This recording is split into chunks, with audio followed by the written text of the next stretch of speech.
Okay, well, good afternoon, and thank you so much for joining us here today. My name is Sarah Dean, and I serve as the president of the South Coast Interfaith Council. I began my term on March 19th, so I'm like the pandemic president at this point of the council. The Interfaith Council serves about 140 faith communities in the South Bay and Long Beach, and we have just really been taken aback by how our community has been deeply affected by the COVID-19 pandemic. As we have seen, this pandemic has really highlighted the diversity of our own community. COVID-19 is not equally lethal across racial and socioeconomic groups. People of color and those who earn less are more affected. The housing and food insecure are more affected. The incarcerated are more affected. Our elderly are more affected. And all of these groups together are part of our South Coast Interfaith Council family. And we would like to hold our community together in good health, good shelter, and security. So we wanted to do whatever we could to support the efforts of other local nonprofits. So every week we'll be holding this program called Custodians of Care, Helping the Helpers, where we'll try to highlight one nonprofit that's doing really good work to hold our community together. Most of our faith traditions call upon us to keep our hearts receptive to the plight of the other. And every week I'd like to share from one faith tradition on this topic. Today I'll share from my own tradition, which is Islam. The Quran tells us a little bit about the pious people. And this is what it tells us. This is in chapter Insan, which means people. So this chapter talks about the nature of people. So it says, these are the pious people, give food despite loving it to the poor, the orphan, and the captive. And these people say, we feed you only for the face or the pleasure of God. We do not desire any recompense or thanks from you. And what really strikes me today is this element about giving food despite loving it, parting with that which we love and ourselves want for our own selves the most. Up until recently, many of us have exercised generosity, but it usually meant paying our own rent first, purchasing our own groceries, maybe paying for our kids' soccer lessons and whatnot, and then taking whatever extra dollars we have and contributing those to people who might be more vulnerable than ourselves. But in this pandemic, we've really had to reach deeper into our hearts and part with that which we love when there's insecurity, when you yourself are not sure about whether or not you will have resources. And that, I believe, is a true spirit of giving. Last week, I had 1 carton of eggs left, and I had a friend call and say she ran out of eggs, and that's a staple of her diet. She doesn't eat other forms of protein. And so I looked at that carton of eggs and thought to myself, okay, if I part with this carton, I don't know when I'll be able to get another carton, but I think that is what our faith traditions call us to do. So today, I'm so grateful to introduce Julie Lee, who serves as the Executive Director of the Urban Community Outreach Center in Long Beach, California. Julie, how are you today? I'm fine, thank you, Sarah. Can you tell us a little about what your organization does for the community? What needs do you attempt to meet? Sure.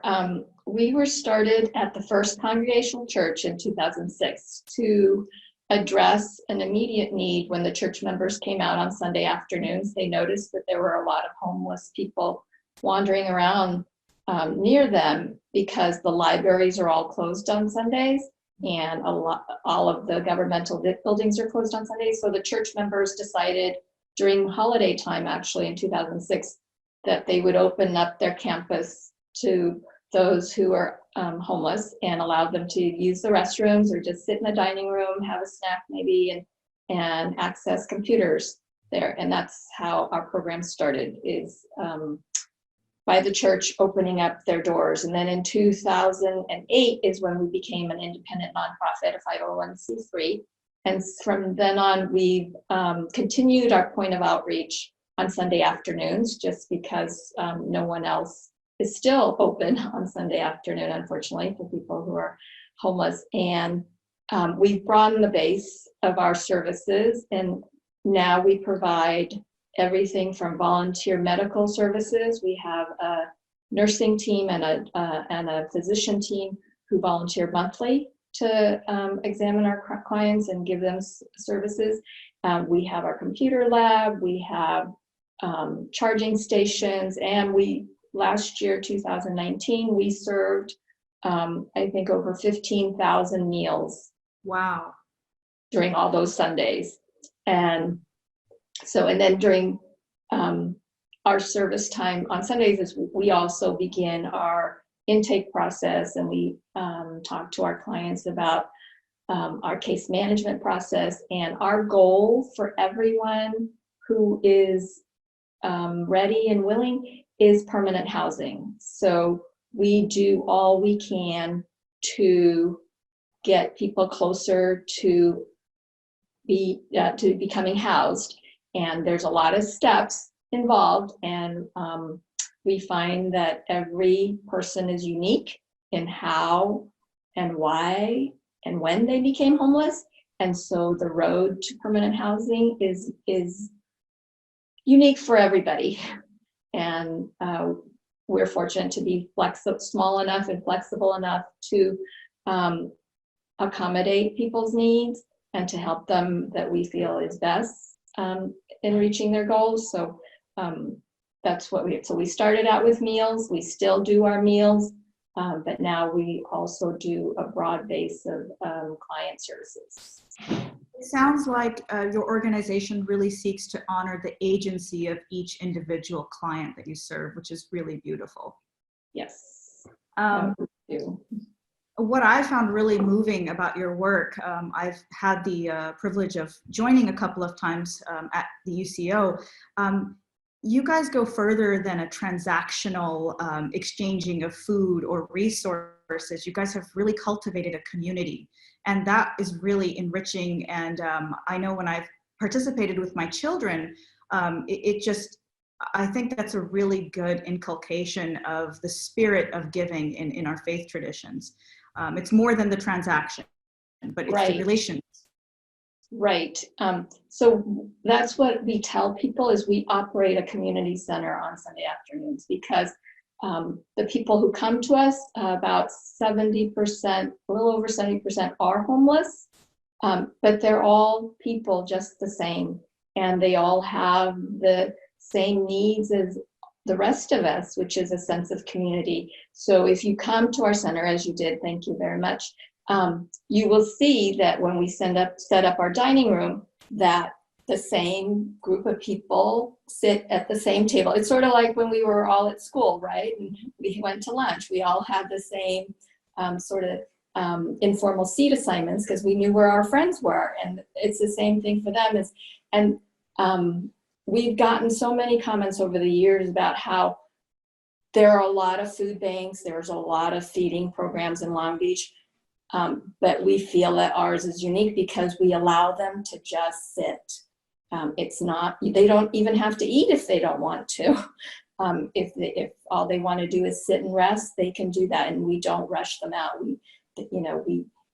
Prior to COVID-19, we allowed them to stay however long, till 4:30, however long they wanted to. And I've received numerous comments from our guests who've said they just appreciate that sense of dignity that we provide in creating the space for them. Right, and it's offering the gift of presence. I remember when I was there with a group of volunteers, and you guys were training us on not only how to serve the food in a dignified manner, but also how to be present, inviting the volunteers to, encouraging them really to sit and engage in conversation and fellowship with the clients that are being served, which is very, very beautiful. So thank you so much for offering this space, because I think you're not only serving the clients you're feeding, but also I think those of people who volunteer and spend time there are deeply moved and benefit from that space. So thank you. I wanted to ask you, how are your services impacted now due to the COVID-19 pandemic? Yes, well, we have been severely impacted in numerous ways. The first way, of course, is operational. Although we are deemed an essential service because we do provide basic needs to those who have nowhere else to go. We are able to maintain our hours. However, we are only allowed to do to-go lunches now. and grocery packs. We also provide groceries for our house clients through our food pantry. So now, instead of allowing them to come in and sit, we are only giving to-go packs. We do still allow people to come and use the restroom if they want to, but we have to do it one at a time. We're very mindful in trying to keep everybody's health and safety in mind. So we are not using volunteers anymore because one, we don't need, it used to be we had 30 to 50 volunteers every Sunday, and now we have none. But it's okay because we're doing to-go lunches and we don't have the need for that robust volunteer effort anymore. And we're also mindful of keeping the number of individuals on campus at the same time. We still see some of the same clients that we've seen over the years, but also we've actually noticed some new clients in terms of our food pantry. We have been giving more food from our pantry to families, I think, who've never used a food pantry, to be honest.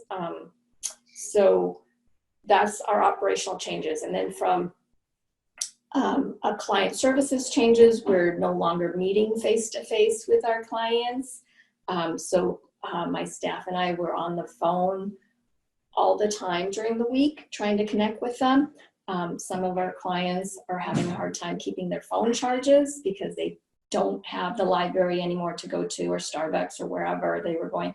So that's been a challenge to maintain communication with them.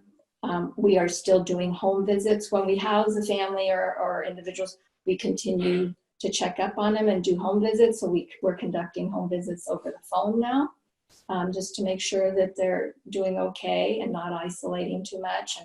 And we have done some deliveries of groceries to our clients, the ones who are homebound, either because they have medical conditions that prevent them from going out, or they're seniors and unable to really get out too much. So, and then from a financial standpoint, we were scheduled to have our annual gala at the end of this month.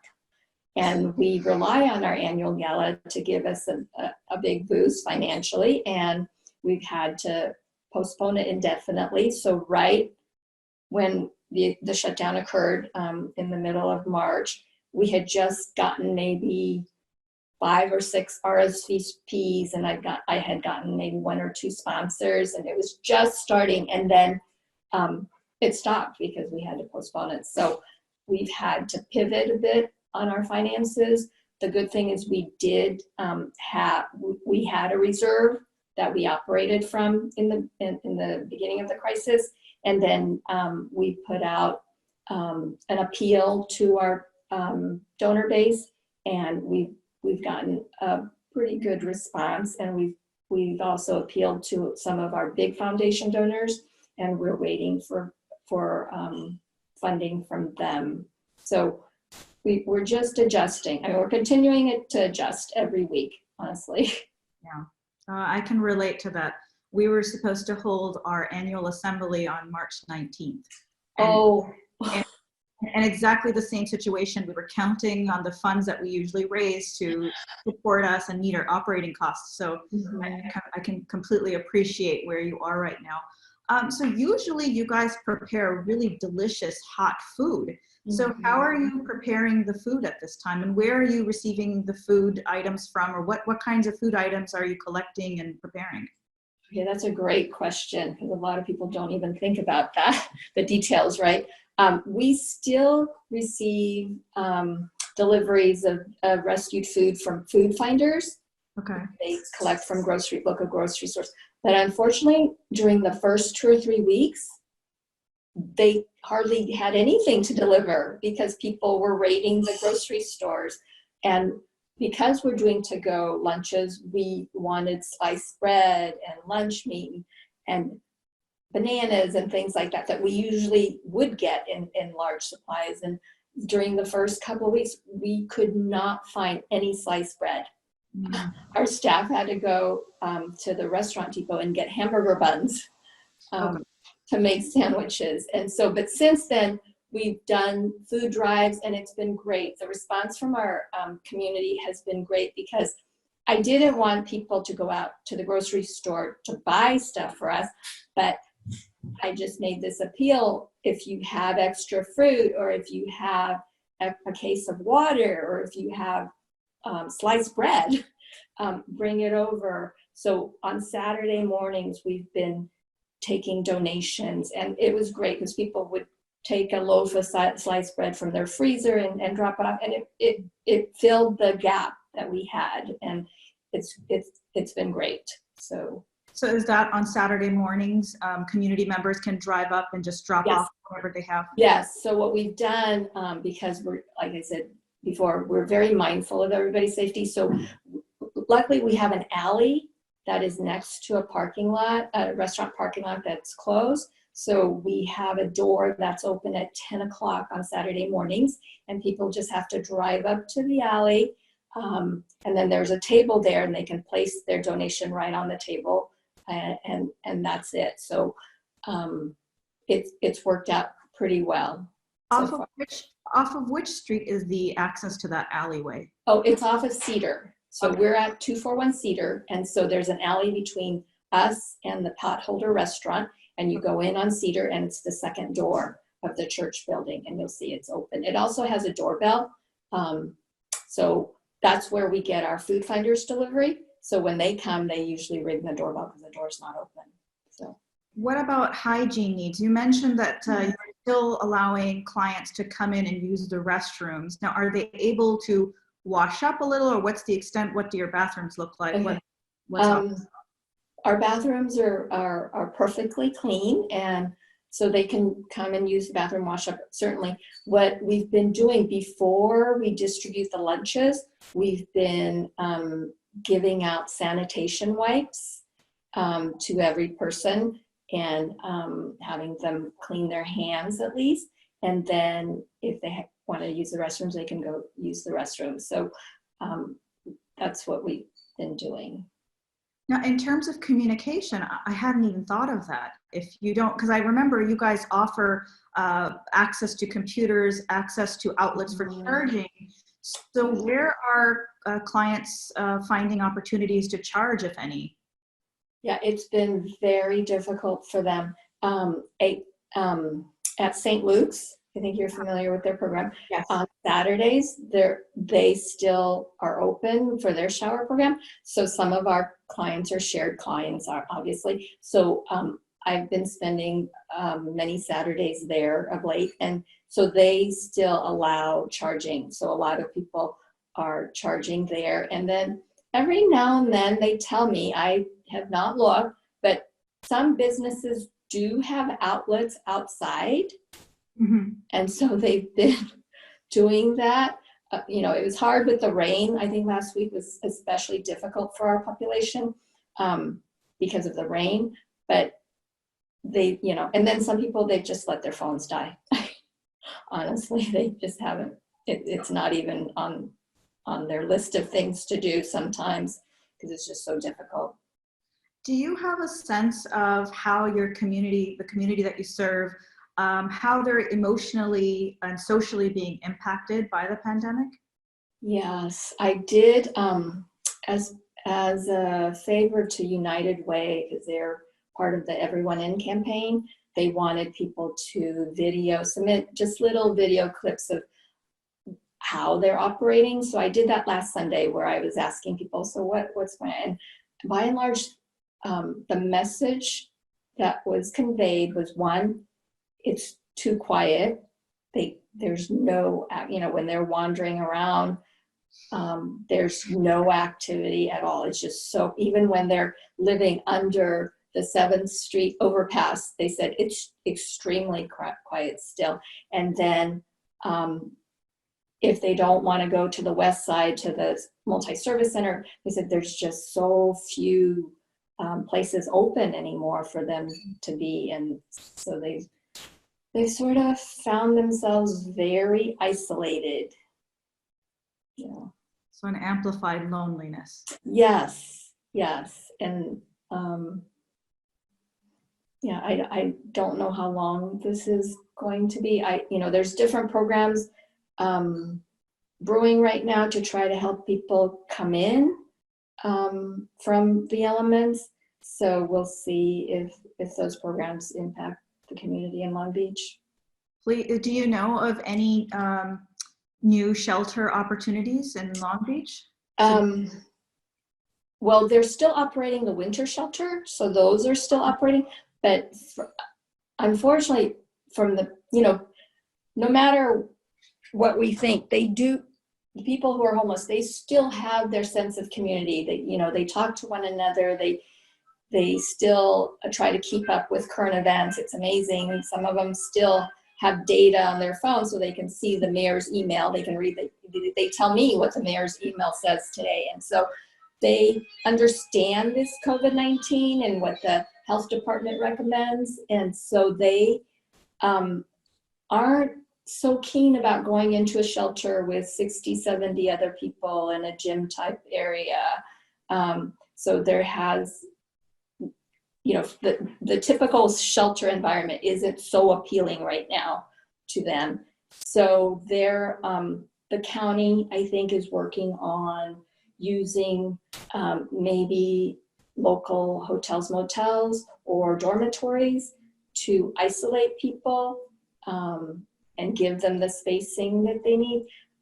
There's a lot of things out being evaluated and worked on, but I don't know of any that has been implemented right now.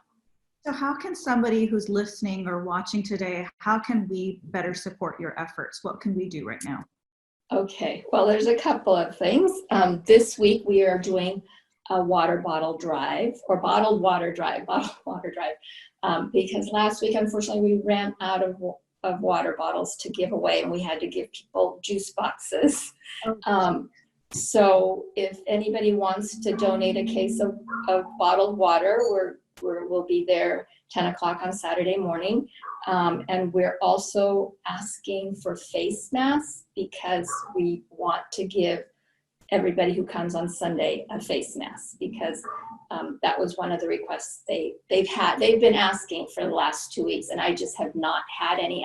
I've put out requests to people. I have enough face masks for our staff, but I don't have 150 some to give out, and I didn't want to give out 10 and then cause more trouble, right? And so I'm hoping to get between 150 to 200 face masks to distribute this Sunday. And I think that would, a lot of times the people who are homeless, they're sort of not included in all these community efforts, right? The rest of us have face masks for whatever, however we got them. And we know how to go to the grocery store and get the food that we need. And, but they didn't have any place to get a face mask. So, and they didn't have any place to get water either. A lot of them, or some of them have actually reusable water bottles, but they said they couldn't even find a place to fill them up. So we're just trying to be as responsive as we can without, we are mindful in not encouraging any congregation, because we are across the street from the police department, and they've made their friendly visits, and they've been very supportive, very, very supportive, but they remind us of what our requirements are for staying open. So we are very mindful of that. And then and we totally understand if you don't want to come on Sunday or Saturday morning to do a donation, you can always visit us on our website and make a donation if you want. We are at www.ucodog.org. Or you can send a check to our address, which is at 241 Cedar Avenue, Long Beach, 90802. So I am there at least 2 or 3 times a week just to do some administrative things with the mail and other things. So, the mail is still working. And actually right now, because one of the things we do is mail service for people. So we are on Sundays still distributing mail to people who get deliveries. And so right now people are waiting for their stimulus check. So I've gotten calls from people asking, did my check come? Did my check come? And so, we'll be doing that. Well, that's lovely. So you're able to receive the stimulus check for the clients that you serve? Yes, well, because they use, several of them use our address as their mailing address, because for most everything you need some sort of physical mailing address. So we've always, from the beginning, allowed people to do that. And the church has been so great about that. The First Congregational Church, they're the ones who check the mail every day. So they've been really good about setting aside our client mail, and then we go through it and we file it. And then we give it out on Sundays. What a wonderful service to offer, a mailing address. Who would have, Yeah. I wouldn't have even thought of that. Just a couple of clarifying questions. Yes. On the bottled water, is there a particular size that's more useful for distribution? No, we've decided, because at first we were trying to get smaller size because we were working with the lunch bags, but actually last weekend we decided it worked better if we just put the water bottles on a cart and let them take one on their own. So it doesn't, the size actually doesn't matter anymore, because they're just going to take it separately from the bags, because it made no sense trying to squeeze a water bottle into, the sandwich with the fruit, with the chips or whatever it was. But thinking about your clients and their shelter accommodations, is a gallon of water something that's easily managed, or is it better to stick with the bottles? Yeah, I think the bottle is better, because they're carrying they come already so weighed down that they're carrying everything on them. So just a bottle of water is fine. And the problem is that a lot of them, you can see they're just so thirsty. They ask for 2, and normally we allow them to take 2, and that's how we ran out last weekend. Okay. And then the face masks. Does it matter what kind of a face mask? No, people are calling me about, there's been a resurgence of sewing. Yes. I haven't done it. I'm not of that talent, but people are sewing face masks, and then others are getting just regular drugstore type face masks. So I think the people will take whatever it is that we give them. So I did get, I want to say, like 200 coffee filters donated. And because some people, my staff got them. Somebody donated some face masks last weekend, and there was a slot for a coffee filter to be put into the face mask to provide filtering. So I do have the coffee filters to put in those face masks. That is so interesting. I know. But you're right about the sewing machines. My mom likes to sew and stitch, and her sewing machine broke down last week. So so she was trying to find a replacement because no one can repair it right now. And she said everyone sold out of sewing machines. Really? So I hope that's because people are wearing face masks. I hope a lot of people are wearing face masks. That's what that was. Well, thank you so much for sharing your time with us, Julie. Is there anything else you want to share with us about your work and your community? No, just, I appreciate the opportunity to talk to you. And I hope that people in their reflections and then, I'm hoping that this time that we've all been given to stay at home will allow us to reflect on what was our lives before the shutdown. And maybe we can come out of it sort of in a kinder, gentler way and not leave so many people behind. Because, like I said, we've got new people at our food pantry. One of the other things we've been doing is rent assistance. And, these people went from working living check to check to nothing to coming to the food pantry. So I'm hoping that, a lot of good will come out, that people will maybe become more empathetic and compassionate after all this is done. I hope we can come out more connected as a society and as humanity. Hope for. So I'd like to encourage everyone to consider supporting the efforts of the Urban Community Outreach Center. Please do visit their website, We'll put up the webpage address at the end of our presentation today, so I please encourage you to check them out and consider making a food drop-off or making a financial contribution. We also invite you to continue following us at the South Coast Interfaith Council as we continue to offer opportunities for connection and community through the pandemic. Next week, we will feature another local nonprofit for our Custodians of Care series. Thank you so much, Julie, Lee, and Urban Community Outreach for all that you are doing right now to hold us together as a community and for sharing your time. I'd like to thank Milia Islam Majid and Cheryl Bentz, our lovely staff at the South Coast Interfaith Council, my fellow board members at the council, and our awesome video editor, Haris Seth. Until next week, let's stay safe, healthy, and continue helping one another. Have a great day. Thank you.